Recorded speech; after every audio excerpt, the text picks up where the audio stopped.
ఏది అయినా ట్రై చెయ్యి ఆచి చికెన్ మసాలా. మధ్యప్రాచ్యంలో యుద్ధ జ్వాలలు సోమవారం మరింత తీవ్ర రూపు దాల్చాయి. ఇరాన్పై అమెరికా, ఇజ్రాయెల్ దళాల సైనిక చర్య ఉధృతంగా సాగుతోంది. లెబనాన్ నుంచి తమపై దాడికి తెగబడిన హెజ్బుల్లా పైన ఇజ్రాయెల్ విరుచుకుపడుతోంది.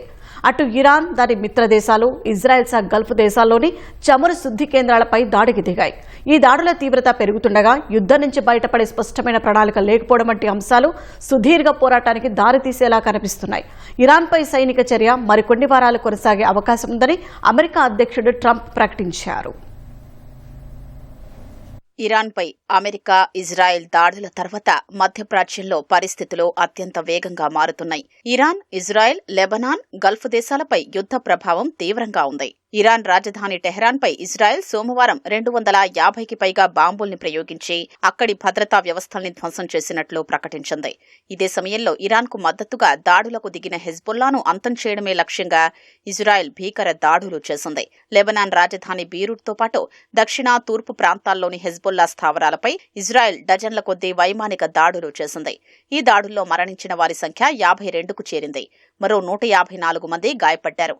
హెజ్బుల్లా ఇంటెలిజెన్స్ సీనియర్ అధికారి హుస్సేన్ మొకలెద్ను చంపినట్లు ఇజ్రాయెల్ సైన్యం ప్రకటించింది. 70కి పైగా ఆయుధ గిడ్డంగులు, క్షిపణి లాంచర్లను ధ్వంసం చేసినట్లు తెలిపింది. లెబనాన్లో భూతల దాడులు చేపట్టే అవకాశముందనే సంకేతాలిచ్చింది.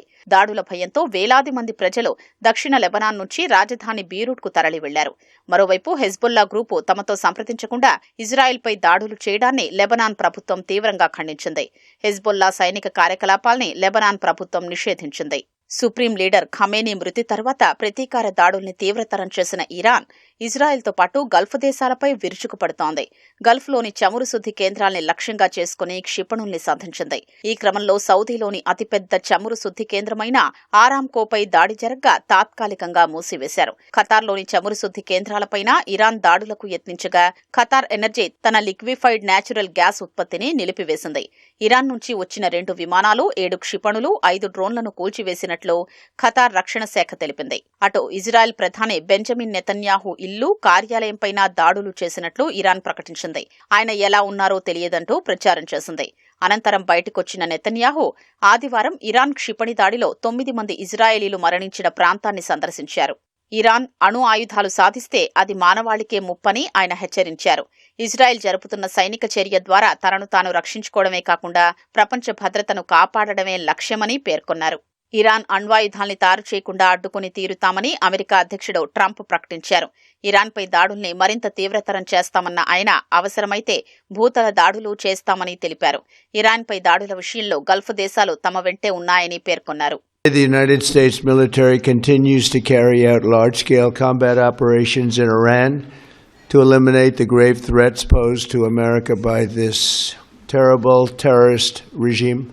This was our last best chance to strike, what we're doing right now, and our objectives are clear. First, we're destroying Iran's missile capabilities, and you see that happening on an hourly basis, and their capacity to produce brand new ones, and pretty good ones they make. Second, we're annihilating their navy. We've knocked out already 10 ships. They're at the bottom of the sea. Third, we're ensuring that the world's #1 sponsor of terror can never obtain a nuclear weapon.